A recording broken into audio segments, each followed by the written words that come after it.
Welcome to the Fabulous Fifties and Beyond. I'm Jim Pollard, my co-host with my wife Jeanetta.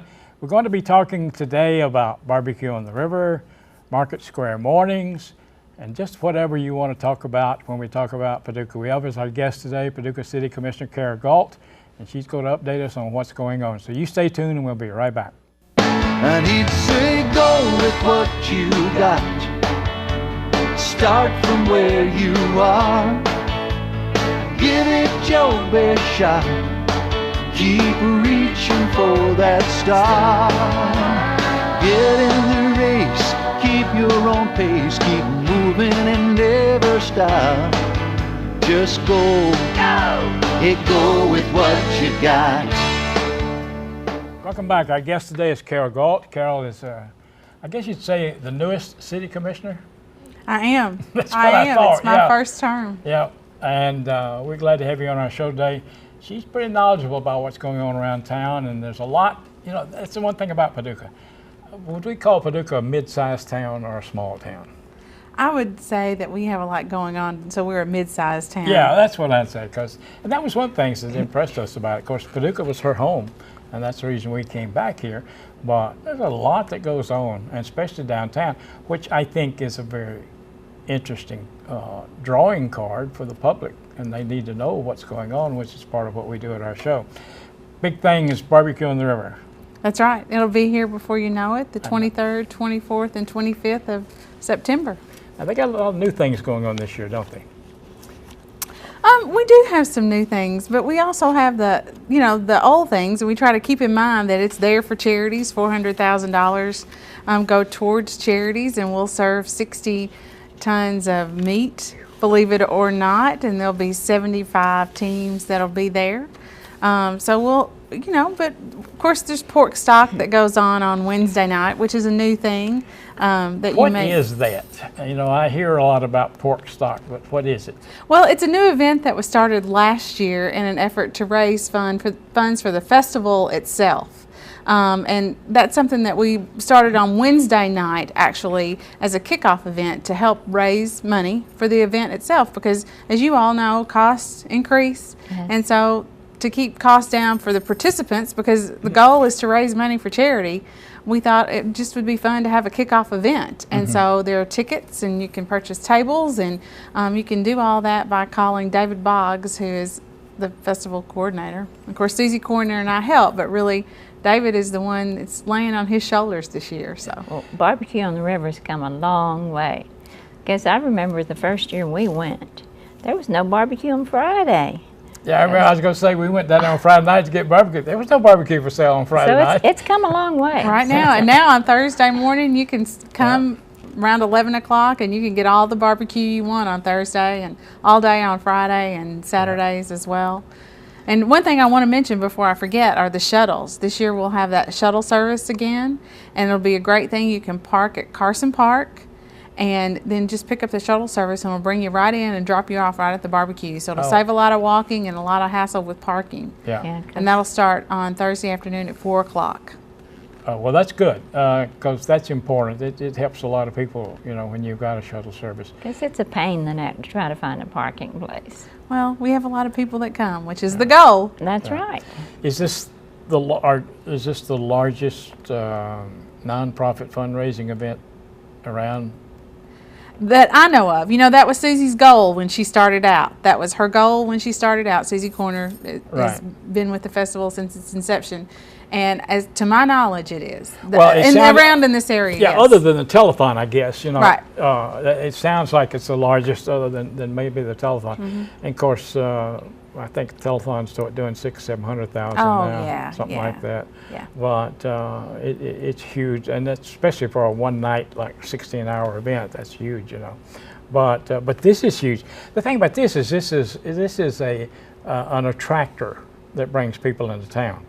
Mm-hmm. I mean, I guess they come here from everywhere, don't they? They do. Florida, California, Michigan. It's amazing when you start talking to people. And then those people come in and help their families cook to raise money, and they come and help their friends cook. And it has a real social aspect to it. Yeah. And there's so much money spent in our community for teams purchasing subsidiary items, if you will. And I think that's something that was the economic impact that we really didn't I certainly didn't understand until I became involved with barbecue. But there's a lot of money that turns over in the community that weekend. Yeah, we kind of knew something of that because we were involved with the Broward County Fair for 17 years.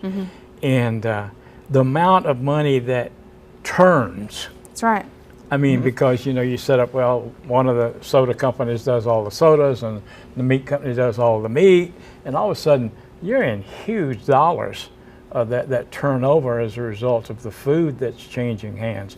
And we watched that little Broward County Fair grow from what we call the Dust Bowl next to the junior college of a few thousand up to where they would do over 400,000 attending in the fair, you know. That's exactly right. And people buying paper products to serve their food, and then just booth decorations. Yep. The amount of flowers and mums and things that are purchased, you know, pumpkins that are purchased, you know, those are things that early on I never took into consideration until I became more intimately involved. And I guess that's the amazing reason that you see different governments making concessions to get big factories and things in because of all the conciliatory and support stuff that goes on with them also. That's true. That's very true. Yeah.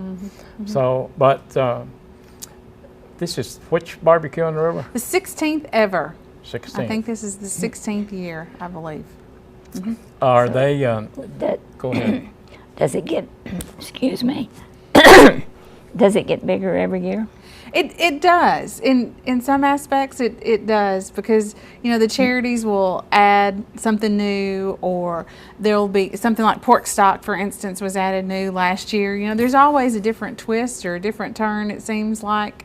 Now, it's about the same amount of vendors because there's only so much land space. I was going to say, Right. you run out of space that Yeah, way. there's only so much land space, but there are new things that are always added, something to keep it fresh, and which makes it exciting. Yeah. Yeah, well, we've been carny people for years, and so that's something I said. Our kids were, when we were involved with Broward County Fair, I was the chaplain for Broward County Fair, and we had a booth where we gave away ice water and gospel tracts, and having a run of the fair as a result of helping them start it, working with the promoters and the stars of the fair. There were big name entertainment that would come in. And our kids, Valerie and our son, would be the only two allowed on stage while they were performing, you know. Right. And so they've been around this for a long time, and it's always good. Go ahead. This was, this fair went on through Thanksgiving, and every one of our Thanksgivings for years was at the fair. Wow. We either, somebody would bring us a plate or something, or we'd just eat fair food, but that was what it was like for years and years. 17 years we were at the Broward County Fair, and it was a fun thing. It was a ministry, but we did a lot of good. I said, you know, had at that time James Strait Midways, which is one of the largest in the United States, and Jimmy would come over. I'd go counsel his carny people and different things, and we had church in the big tent on Sunday morning. Right. In the big tent. So it was just, it was quite a thing that we probably had cowboy church before they even thought about it, having it up here, you know. But it was a great thing. But and they will have the booths, you know, with the different things other than barbecue, right? Like they've had in the past. Sure. They'll have all, you know, the hot fudge cake and all kinds of things, and of course. Four Rivers Church is always there at the end, you know, and provides a family tent for people to go eat, and videos in the past for children to have a place to go and sit and relax, and families to get together and fellowship as well. I mean, there's somewhat of that aspect associated with Barbecue on the River as well. So, yes, all those other things will be there. Old Market Days will be there as well. Paducah Renaissance Alliance will be taking care of that. And I don't know the number of vendors that they have, but I know that they're sold out, as I understand. So sure, yes. Well, I guess I waited to. I thought I do a internet radio show every Saturday morning, and it's worldwide. And I thought about doing my show from Barbecue on the River, because we've actually had kids call in from Switzerland, from Ireland, from all over the world, and we talk about Barbecue on the River. We've talked about it for the last 2 years on our show. And you know, we talk about Paducah and everything like that, but it's a big card and a big attractor, and a lot is going on there. big question. Do you have to have gone to the judging school to be a judge this year? Well, judging school was a new thing for us. You know, several of us went down and went through the judging school in Memphis. Some of us have been through the Kansas City judging school as well. So to actually have already gone through, there have been 2 previous, and there will be next year offered as well. To be a judge, no, you don't have to have gone through that school. I think all the judges' places are filled for this year. I do think that they have already filled all those because it's just right around the corner, and Right. they try to get those lined up early on. However, there will be those offered again next year. There'll be those judging classes offered again. And so watch for those in the paper and the local media, because we would encourage as many people to participate in that and Like, try if to you get finish schooled the for that. judging school here, are you like certified to go to Memphis or Kansas City or somewhere else? Each one has their own. Well, because this one isn't a sanctioned School? Memphis in May or Kansas City barbecue school, they do each one have their own. You know, they're different circuits, if you will, and they compete for points and that kind of thing. And because this one sells food and sells for charity, it's not one of those sanctioned events. Some of the others don't necessarily sell food and They sell just for. have a contest. That's correct. That's correct. And that's what makes this one different. And so that's why this judging school was set apart and really isn't part of those others. It's because of the charitable aspect. And early on, I think that Susie and some of the others that were involved, Roe maybe, made that application and were turned down originally, and in part because it was a charitable event. They just have a contest, and when they start selling to the public, the rules change a little bit. So it's kind of funny looking back on it to see how this one has grown and how it's changed over the years. But you know, that was 16 years ago. And Well, it's I really like- worked for Paducah. I think so. the way they're doing it is great, you know. Right. Yeah. Well, Paducah has come a long way. I mean, you know, the lower town and fixing up downtown. I mean, it's just really phenomenal. And cities come to look at us, don't they? They To see- certainly do. To They see certainly what we're do. doing and what we've done, and Well, it's great. Go ahead. Go ahead. Speaking of downtown, what about Market Square mornings? Well, you know, since I haven't been downtown and working in that Main Street capacity, Right. as you all know, it's now something else called Paducah Renaissance Alliance. I'm not as involved, but I do know a little bit about Market Square Mornings because Michael Cochran and Jeff Spicer, I think, have headed that up, and they came and made a presentation to the commission and told us about that. And I think that kicks off on September the 11th. And will run through the 23rd of October. I was October. going to say the 23rd of October. I started to say the end, but I didn't think they were doing it Yeah. all the way to the end. And I think that they're going to have vendors and art a la carte. Artists are going to be down there, and all kinds of things music. happening around that Market Square area. And they're encouraging people to come from, I believe, 9 in the morning until 1 in the afternoon. So I have a feeling the reason they decided not to do the last Saturday is that's Halloween, I'm betting. I think it is October 30th. I think you're exactly right.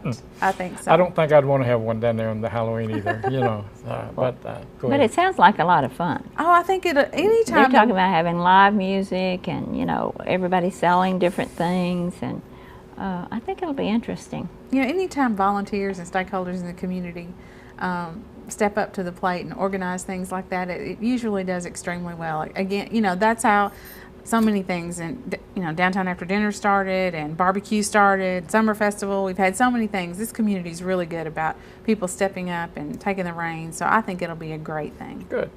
All right, we're going to take a break here, and then when we come back, we'll talk some more about city government and some of the things going on downtown, and some things not going on, like we'd like to say. You know, it's easy to criticize sometime, but there's a lot going on, and that's what I like to emphasize. So you stay tuned, and we'll be right back.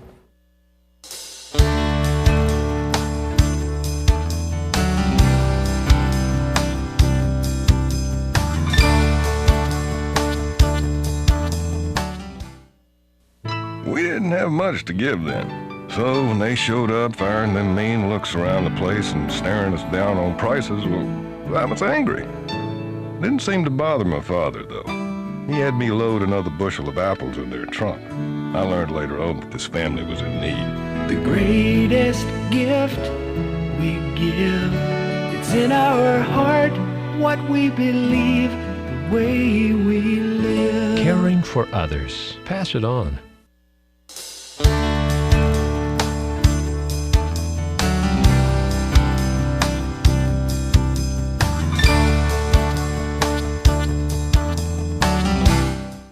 Welcome back. Our guest today is Carol Gault, City Commissioner for the City of Paducah. And we are going to be talking about, or we have been talking about, Barbeque on the River. We've been talking about Market Square Mornings, a lot of things going on like that. You know, there's just an abundance of things that are happening in Paducah, especially at this time of year. The fall and summer, there's a lot going on. You know, what do they call it, Downtown After Dinner? Are we going to change that name next year? I think actually it's already been changed. Is it, It they're just kind of using that changed this year? mid-year. And I understand the changing, because you do want them to have dinner and stay downtown rather than come down after dinner. That's you know. right. And I understand that, so I think that's good. And I think a lot of the people do come down and eat. But let me tell you, if everybody that came downtown went to eat, the restaurants couldn't handle them, could they? You're right. You're right. You're right. And we just encourage people to come down there and enjoy what is there to offer. There are so many great restaurants and stores, and there are great businesses down there that offer so many services. And a good, healthy downtown is a good example of a vibrant community, and we've always, you know, tried to preach that. Yeah. And that's been one of the reasons that I think the community and the city's put so much into the revitalization of downtown, because it is a good economic indicator. And the same, you know, with Lower Town. It's right next door, and they have a very symbiotic relationship. Is there any secrets or gossip about anything coming downtown that we don't know about? Are you hinting towards maybe a new hotel? Is that what you were hinting toward? That would maybe? be good. Yeah, that would be good. Do you know something we don't know? No, not yet. I don't, unfortunately. But I think that those requests for proposals are probably going to be ready through PRDA, which is a group that's handling that many people may have read about in the press before long. And of course, the demolition and all those contracts are in. As you know, the liquidation is taking place now.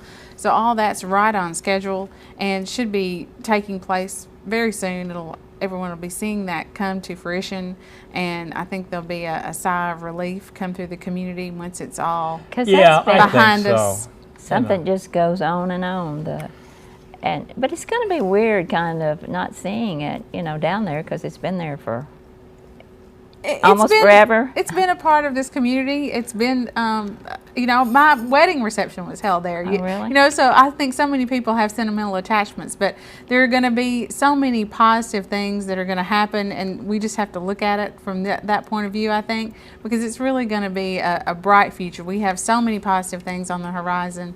It's really going to be a good page turner, if you will. Are they looking for requests for like a high-rise hotel or a medium height, or what are they looking for? I have not seen the RFP myself yet. The commission has not seen what it looks like yet, but we will see it before it's sent out in the final draft. We will see it. But, you know, a lot of bids for conventions require a 300-room minimum. A lot do, as you're probably familiar with. Yeah. So my suspicion is that may be where they start, somewhere in that neighborhood. Well, yeah, because we used to have a lot of conventions here. I mean, the E was a drawing card. As bad as it was a drawing card. We had all those fishing tournaments, and you know, we had KLC and Keiko and all those different. Even the swimming tournament that you know. Exactly. Well, and then you had the hot rodders that came in. Sure. So we have quite a market. I just hope we can get them back. We can. Yeah. I don't have a doubt about it. It's going to happen. So we just need a good property there. We've got great convention space, and I know that we'll have a good team in place that will be able to sell it and make it happen. It's going to take a little time. Yeah. It always takes time, because you know these conventions book 2, 3, and 4 years out. I so know. it's going to take some time. I mean, I can imagine what Opryland has been going through with the people that were booked there, and then they got flooded out. You know. Because I mean, these were people that were planning on coming in like next week for a convention, and they got nowhere to go. Right. And I can just imagine what they've been going through. Now, are they going to do some more things on the river? We've heard this talked for quite a while. The riverfront development? Yes. Yes. And again, that's all coming. Of course, we had that mussel problem, as you all have read about. You know, the orange dot, blue dot, belly, Whatever. whatever it was, muscle down there. But I think all that's been taken care of, and so before long, Riverfront Development should be on its way. We'll start to see more talk, more plans about that. Well, a lot of that money's already been. It's been appropriated. It's appropriated. Yeah. When it's First appropriated, like phase. I'll ask a political question. Sure. Is the city able to get that money and draw interest on it, or do they have to wait? No. That would be good if they could get it and be drawing interest on it. It would help go along with the construction of it and everything. Yeah, but I was afraid they wouldn't let that out. Yeah, easy. there's a lot of hoops, and a lot of times the work's done, and then you submit the invoices, and then you get reimbursed. Yeah. You know, there's a lot of hoop to make sure that people use the money as it is to be. I used to run a social service agency and get government grants, and so I'm familiar with submitting invoices and grant money and stuff like that too. So, yeah, I know how that runs. Any progress on the city manager? Yes. I think the second round will be closed. Those resumes and things will be closed before long, and I would say the first week of October we will have it narrowed back down to some more finalists and probably have some people in to talk to. That's our hope. City seems to be running all right without. I will say that Mr. John Perkins has, who's serving as the interim city manager and is the finance director, has certainly stepped up to the plate. He has, bared his share of the burden, so to speak, and he has done an excellent job. And the whole staff has really stepped up and pulled their weight, and we're very proud of the staff that we have. I was interim pastor of First Baptist Church, Hollywood, Florida, for 2 years. And after the first year, we'd go in deacons meeting, and one of the deacons said, "Well, has the pulpit committee got anything to announce?" And they'd say no, and one of them, his favorite expression was, "Well, we're doing all right with the interim. We just hold on the way we are. Don't get in a hurry."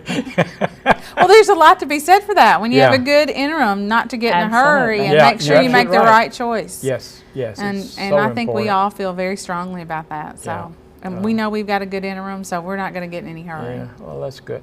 I know we've got Lower Town, and we've got, do they call it, what do they call it, the Fountain Avenue? Fountain Avenue. Are they going to do anything on the other side of town? Well, I think we're going to make sure that we have those up and going. Yeah. And, some of them aren't moving as fast as I think originally we had Is hoped. it the economy?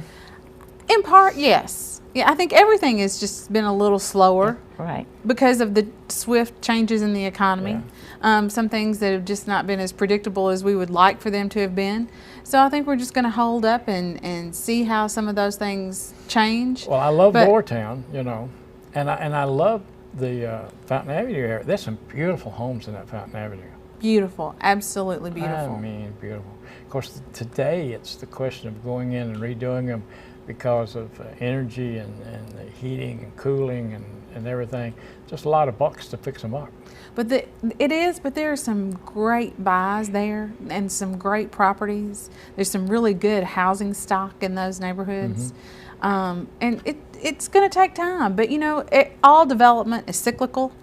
Yes. And you start off and then you kind of hit a little flat line. I mean, that's just the nature of the beast. Yeah. And you reach a point where you do some maintaining and then you'll kick back in, and all development is cyclical like that, and the city understands that, and we're just going through the phases. Well, everything is cyclical. Yeah. I used to be a church growth consultant, and churches don't realize that church growth is cyclical also. And the problem with churches is too many of them, they're into a crisis that started 5 years ago and they didn't realize it had started. And I know cities and governments run into the same thing, that if they don't catch their cycle, then they don't know. It's kind of like the economy now. You hear from the president, everything's getting better, but then you look and talk to the people, and it's not better for them. But it will, and we hope it will anyway, that everything will get better. It will. It always has. Yeah, and again, it's cyclical, and that's the thing. You just have to tighten your belt and go through the hard times. That's right. Is basically what you have to do. Well, we're getting close to down, but let's kind of recap the things that we were talking about. Market Square Mornings. They start September the 11th, run through October the 23rd, and they're from 9 o'clock in the morning until 1 in the afternoon. Now, I see things here, and it says a lively street fair, bustling with sights, signs, and smells, and healthy activities for the whole family that will enjoy. So, arts, crafts, go ahead. And will this just be right around Market Square? Is that what they're talking about? That's the way we understand it. That's when Mr. Spicer and Mr. Cochran, I had conversations with both, and we were given a map, and that's the way I understand it. Yes, it'll be just right around that Market Square area. It will probably be very crowded, especially at first, you know. Well, that's good. That's what you want for a street fair. Yeah. Sure, You know, sure. you want yeah. people running Yeah. into each other. And then, of course, the biggie, Barbecue on the River. And I look forward to that. I've judged that thing for the last 3 years, I think. And that's a lot of fun. You know, and everybody knows there's good barbecue, there's better barbecue, and there's excellent barbecue. I won't talk about the Lord. It's all good barbecue here Yeah, in Western right, Kentucky right. is the way we think about it. You know, it is. It because is. When we were in South Florida, and we lived down there for 20-something years, barbecue was barbecue sauce poured on. Tell them about That's your right. trip to Poland. Yes, I just got back from Poland this summer. I told you I was Yes, going. yes. And I went out one night and ordered ribs, and you know, expecting American ribs. Right. Well, actually, what I got was boiled ribs served with sauerkraut, which I don't even like sauerkraut. So it was, well, that's their custom. Right. That's the way they serve ribs. And I'm not saying that they don't have ribs somewhere else that have the sauce and things, but this restaurant, that's what it was. So you just, you know, you just get used to things. It wasn't, as I was telling them, we were talking about it a while ago, it wasn't one of those foods that you have to make yourself eat it. You know, it wasn't, it was just different. Just different. Different than what we're used to. Right. Well, there's a lot of stuff going on, and we're excited about it, and I know you are, and we're excited about what I see in the future for Paducah. Me too. Me too. You know, when we started to come back, we've been back 16 years now, I guess. In November, we started looking for places to go, and this is where we ended up, which was her home, but we're glad that we're here. Well, Carol, it's been good having you with us today. We'll have you back again to catch up on what's going. It's been good having you with us out there in the audience today. We encourage you to watch our show every week. Remember, you can find us on the web at thefabulous50s.net. Thefabulous50s.net, you can find us there, and we want to encourage you to be back and watch our show every week. And remember now, use it or lose it.